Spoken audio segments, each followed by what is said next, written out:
10h35 sur Alger Chaîne 3. Merci à toutes celles et à tous ceux qui viennent de se joindre à nous. On est ensemble jusqu'à midi. Et avec moi dans les studios d'Alger Chaîne 3, mon ami Hamid Belkacem. Bonjour. Bonjour Amel. Ça va? Très bien, merci. Eh bien, on accueille sans plus tarder par téléphone. Elle est en direct avec nous dans ce MAG ce mardi. La présidente de l'association nationale Autisme Algérie, Lila Ouali. Lila, bonjour et merci d'être avec nous ce matin dans l'émission. Bonjour Amel, bonjour au grand ami des personnes avec autisme, en l'occurrence M. Hamid Belkacem, un grand cœur qui nous reçoit à chaque fois, qui a fait du siège de son association un deuxième foyer pour nous et nos enfants. Merci. Bonjour aux auditeurs et à tous ceux qui nous écoutent ce matin. Hamid Belkacem, un grand cœur avec tout le monde, hein, Lila. Oui. Lila, c'est quelqu'un d'exceptionnel et on a la chance de l'avoir dans le MAG avec nous. Alors, Lila Ouali, j'ai envie de dire conférence interactive, une première, hein, il faut le signaler, une conférence interactive qui a été justement faite par des autistes adultes pour parler de leurs soucis, pour parler de leur quotidien, pour mieux les comprendre. C'est surtout cet objectif que vous vous êtes fixé pour cette conférence interactive, Lila. C'est pour mieux comprendre l'autisme, laisser les autistes eux-mêmes parler de leur vie. Voilà, là, nous l'avons. Enfin, c'est une idée qui m'est venue. On l'a intitulée La vérité sur l'autisme sort de la bouche des personnes adultes autistes. Oui. Parce que en fait ils étaient hier avec nous. Nous avions fait l'expérience l'année passée. C'était une expérience très réussie. Ça a été un point déclencheur pour nous parce qu'on avait compris qu'on pouvait faire comme les autres. Parce que quand on est parti à l'étranger dans le cadre de formation et de ce symposium sur l'autisme, nous avions pris acte qu'il y avait des conférenciers adultes autistes qui nous parlaient un peu de leur quotidien, mais aussi qui nous parlaient de leur réussite dans la société. Et c'est là que j'ai eu cette idée. Je me suis dit oui, pourquoi pas. Et puis avec l'aide du pédopsychiatre qui travaille avec le bénévole qui travaille avec nous, Dr Boras, nous avons, comme il est constamment en contact avec des autistes adultes, non adultes, toute catégorie d'enfants depuis le diagnostic jusqu'à l'âge adulte. Donc nous avions pu avoir 3 autistes hier avec nous à l'occasion du mois de l'autisme, parce que pour nous c'est tout le mois de la sensibilisation. Oui, tout le mois d'avril, pas que le 2, journée mondiale. Absolument. Depuis la création de l'association, on ne se contente pas de célébrer le 2 avril, c'est tout le mois bleu, tout le mois de sensibilisation et d'information sur l'autisme. Ça fait des années qu'on sensibilise, depuis l'année 2012. On sensibilise, cette fois-ci on a voulu informer, c'est-à-dire il faudrait qu'on passe à la phase 2, à savoir informer sur le quotidien, sur le parcours, mais aussi sur le vécu des personnes avec autisme. Et je vous promets que nous étions comme des élèves, nous parents qui avons, je dirais, un peu d'expérience en matière d'information sur l'autisme. Nous étions comme des petits élèves à écouter leur quotidien, leur parcours, leur réussite. C'est des universitaires, vous savez, Madame Fedé. Oui. C'est des universitaires, c'est des personnes avec autisme qui n'ont pas bénéficié de prise en charge précoce, étant donné qu'ils ont été diagnostiqués à l'âge adulte. Après qu'ils aient connu l'association, qu'ils ont pu avoir un diagnostic, ils ont toujours su qu'il y avait une différence quelconque, mais ils n'avaient pas de diagnostic jusqu'à ce qu'ils aient contacté l'association et qu'on puisse leur faire à travers le pédopsychiatre Dr Boras pour un diagnostic précis. Ils nous ont ébahis de par tout ce qu'ils avaient dit, mais aussi de par accompli. Absolument. Tout ce qu'ils ont accompli finalement, Lila Ouali, être autiste n'empêche pas ces jeunes enfants de réussir dans leur vie scolaire, de réussir dans leur société. C'est très important ce que vous dites là, ces 3 exemples que vous nous donnez ce matin, de ces 3 adultes qui sont universitaires aujourd'hui et qui ont réussi leur cursus universitaire, alhamdoulilah. Donc on peut réussir, c'est l'image qu'on doit garder aujourd'hui. Le plus important, c'est de savoir les accompagner, ces autistes. C'est un message pour la société, pour les parents, un message très positif, je vais dire. Empli d'espoir, oui. Absolument, un espoir très positif, notamment qu'on est en train de souffrir par rapport à la scolarisation des enfants. Ça fait des années qu'on est en train de demander certaines choses très réalisables, à savoir le statut de l'auxiliaire de vie scolaire, qui est une nécessité et qui est le maillon le plus fort, je dirais, pour l'intégration de cet enfant à l'école, en milieu ordinaire, à l'école, à commencer par l'école, parce que quand on parle d'intégration, on doit parler d'abord des premières phases d'intégration, à savoir la crèche, les maternelles, les écoles, les clubs sportifs, etc. Donc c'est un petit grain d'espoir pour dire que voilà, nous avons des modèles d'adultes qui ont dépassé 21 ans et qui se sont intégrés, c'est-à-dire ils ont tout fait, ils se sont auto-intégrés, pour ne pas dire vous savez pourquoi? Parce que tout simplement la société ne les avait pas stigmatisés comme on est en train de faire maintenant. Parce que quand on voit qu'une directrice ou un directeur d'établissement met sur le dossier à fournir pour l'inscription de l'enfant en première année, ou la tahdiri, ou là il met une expression très simple pour dire que vous devez c'est-à-dire l'enfant doit être présent le jour de l'inscription. Ça veut dire que ce directeur d'établissement nous demande de ramener l'enfant pour voir est-ce que c'est un enfant dit ordinaire entre guillemets, ou c'est un enfant porteur de trisomie ou d'autisme ou d'autres difficultés. C'est des enfants, c'est des adultes qui ont été enfants et qui n'ont pas été stigmatisés et qui se sont imposés, et je vous promets que ça n'a pas été très facile.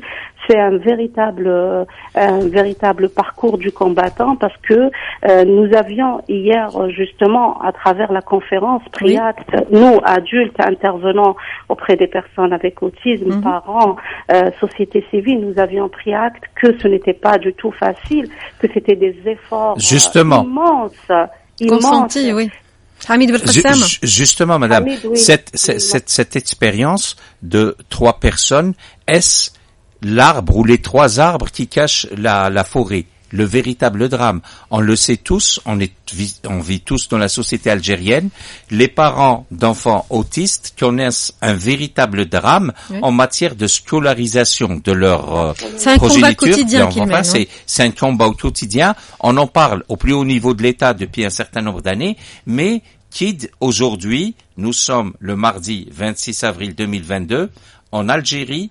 Quel est le niveau de prise en charge en matière d'éducation des enfants autistes? Scolarisation, oui. Monsieur Hamid, et toi qui es très proche de notre association, qui nous reçoit pratiquement pendant tout l'été. On essaie de faire ce qu'on peut. Oui.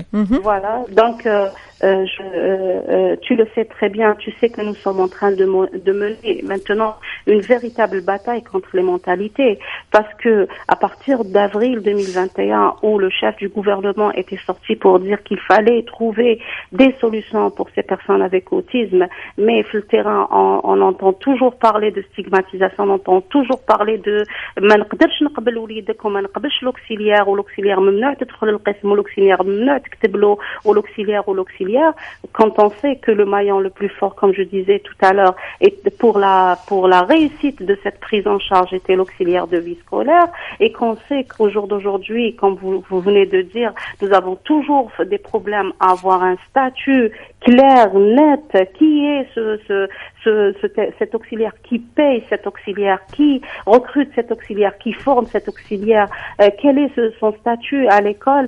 On est toujours dans l'ambiguïté absolue. Au jour d'aujourd'hui, ce sont pratiquement, je dis bien pratiquement, à part quelques vraiment personnes qui ont pu avoir des auxiliaires de vie scolaire à partir des DAS de différentes wilayas, etc. Mais dans la grande majorité, c'est les parents qui prennent en charge cet auxiliaire, qui prennent en charge son salaire.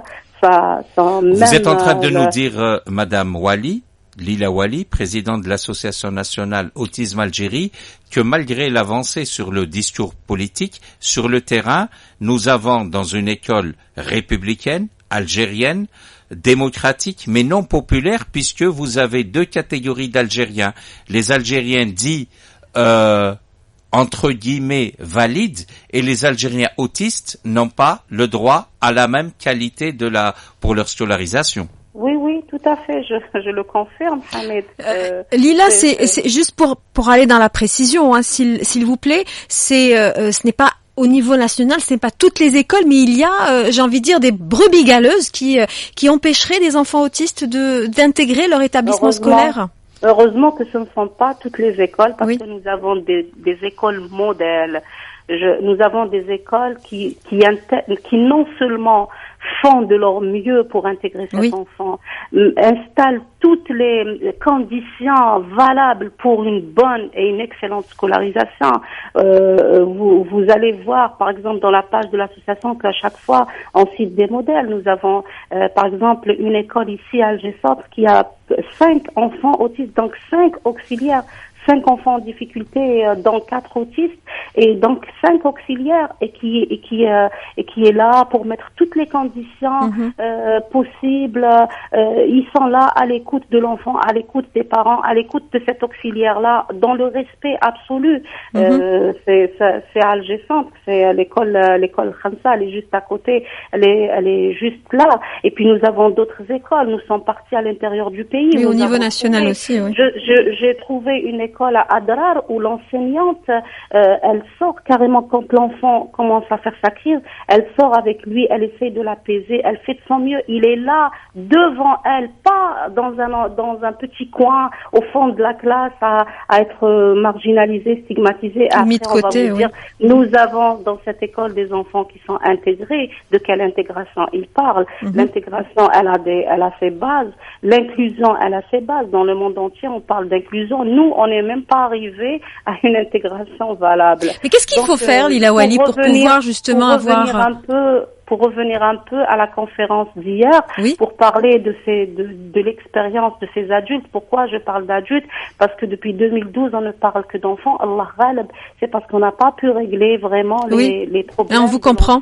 Que nous n'avons pas pu passer. Donc, en quelque sorte, on a une fois Sheima qui était présente avec moi, c'était la première fois que je la voyais, il y a une année que je la rencontrais, et parce qu'on se parlait que sur Facebook.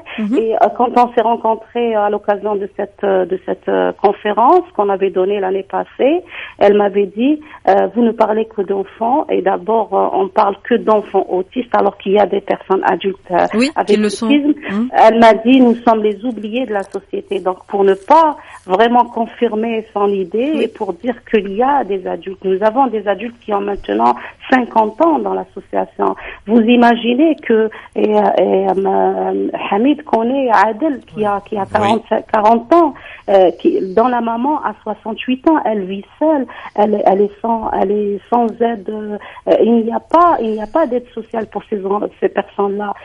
Et justement, est-ce une revendication, excusez-moi de vous interrompre, Madame Wali, que ce soit en termes de vie dans la société, en famille, ou notamment pour améliorer la scolarisation des enfants autistes, l'État ne devrait pas faire un peu plus, comme il le fait pour les chômeurs, pour prendre en charge en totalité ou en partie, entre les directions de l'éducation, les directions de la santé, des affaires sociales, la rémunération de ces assistantes sociales, des aides à l'école nécessaires à l'épanouissement de l'enfant? Justement, monsieur Boukassam, justement, Khoya Hamid, c'est ça, c'est que on était, c'est-à-dire comme tous les Algériens, on était contents de savoir qu'il allait y avoir ce process d'aide aux chômeurs, etc. Mais pour nous, en tant qu'association, ça nous a un peu porté préjudice. Pourquoi? Parce que même les auxiliaires qui étaient avec nos enfants ont préféré choisir cette option pour rester chez soi et continuer à percevoir de l'argent au lieu de se fatiguer, je le dirais entre guillemets, on reprend un peu le jargon que ces personnes utilisent, et il faut dire que c'est fatigant aussi, hein. C'est pas rien du tout d'accompagner un enfant avec autisme à l'école. C'est un travail, c'est un travail à plein temps. C'est un travail à part entière, c'est un travail à plein temps, c'est un travail, c'est le statut de l'auxiliaire devait avoir une excellente place dans la nomenclature de tout ce qui concerne les emplois, etc. Pourquoi? Parce que non seulement c'est une tâche qui n'est pas du tout facile. Mais c'est une mission très importante, oui. qui est aussi noble et très importante. D'où la nécessité de reprendre un peu tout ce problème-là qu'on est en train de c'est-à-dire que ce sont des revendications qu'on fait depuis la création de l'association. Oui. Ça fait quand même plus de 10 ans qu'on est là, qu'on demande avec la chaîne 3 qui nous a toujours accompagnés. Vous pouvez et qu'il fera Madame Wali. D'ailleurs, avec Amel Faddi, je pense qu'on va programmer juste après Ramadan, durant le mois de mai, une émission avec les représentants du ministère du Travail, du ministère de la Solidarité, du ministère de l'Éducation, pour essayer d'avancer sur ce travail. Il n'est pas normal que dans un État solidaire comme l'État algérien, que l'on puisse pas trouver les financements nécessaires pour ces assistantes d'un type très particulier qui permettent à l'enfant autiste d'évoluer. Et on a vu hier des exemples des autistes universitaires, c'est quand même assez rare. Pour qu'ils soient plus nombreux et plus nombreux, il faut ce qu'il faut, c'est-à-dire que l'État sort son chéquier et arrive à payer ce qu'il faut comme assistante sociale. Mais Hamid, nous avions même proposé, si j'ai encore un peu de temps. Très rapidement, allez-y, oui, Leïla Wali. Oui, nous avions même proposé en tant qu'association nationale, nous avions pris attache avec des députés de l'Assemblée populaire nationale pour l'installation d'un compte spécial, l'affectation d'un compte spécial qui prendrait en charge et la rémunération de ces assistants ou de ces accompagnateurs dits auxiliaires de vie, qu'ils soient scolaires ou qu'ils soient, vous savez que dans le monde entier maintenant on parle de coach live. Oui. C'est très juste ce que vous dites. Il faut cesser de parler que de l'enfant autiste. Oui. Qu'il faut maintenant penser que il y a des adolescents qui ont besoin aussi d'accompagnement, tout à fait. Pas à l'école, mais aussi dans la vie, formation professionnelle, dans un club sportif. Tout à fait d'accord avec vous. C'est la canne de l'autiste, c'est la canne blanche de l'autiste. Oui. Je ne cesserai jamais de le répéter, c'est le maillon le plus fort. Si on veut vraiment que ces enfants-là récupèrent leur place dans la société, parce qu'en fait, si en marginalisant ces enfants-là, ces personnes avec autisme qui vont devenir des adultes, nous créons un autre problème. Alors, au lieu d'en faire un élément essentiel pour la société, un élément qui soit efficace dans la société, nous allons créer un autre problème. C'est que cette même personne va devenir un grand fardeau pour la famille, pour la société et pour la nation entière. Donc c'est comme ça qu'il faudrait réfléchir. Il ne faut pas, c'est-à-dire que moi, mon message, c'est que on voudrait qu'on cesse de surhandicaper la personne avec autisme. C'est-à-dire qu'en ne prenant pas maintenant, pas ni l'année prochaine, ni dans un... Là, tout de suite, dans l'immédiat. Aujourd'hui, dans l'immédiat, qu'on fasse quelque chose pour ces personnes, ça va devenir au contraire un surhandicap pour ces personnes-là, parce que hier, les déclarations de ces 3 personnes avec autisme étaient claires. C'est-à-dire qu'ils ont développé eux-mêmes, ils nous parlent de phobies, de problèmes psychologiques qu'ils ont développés parce qu'ils ont été incompris par la société. Oui, marginalisés. Parce qu'ils n'ont pas reçu cette prise en charge adaptée à leurs besoins, à leurs intérêts restreints, parce que on a toujours parlé des besoins, etc., mais on n'a jamais pris en considération que ces personnes n'évoluent qu'à partir du développement de leurs intérêts restreints. C'est-à-dire que c'est des enfants ou c'est des personnes qui peuvent nous ébahir dans un contexte, si ce contexte rentre dans leur intérêt. Voilà. Eh bien, merci Leïla Wali. Comme le disait Hamid il y a quelques instants, on se fera un plaisir de vous accueillir à nouveau dans les studios d'Alger Chaîne 3 et tenter de vous accompagner au maximum comme on l'a toujours fait, parce que ça nous tient à cœur de le faire, et c'est un plaisir, c'est notre travail aussi, et c'est un devoir de le faire. Donc, au plaisir de vous retrouver dans les studios d'Alger Chaîne 3 très prochainement dans l'émission à votre service. Inch'Allah, Amal, Inch'Allah, Hamid. Ça a toujours été et sera un plaisir partagé, Inch'Allah. Merci 1000 fois. Alors, je ne sais pas si on va pouvoir, merci Leïla Wali, au plaisir de vous retrouver dans quelques instants.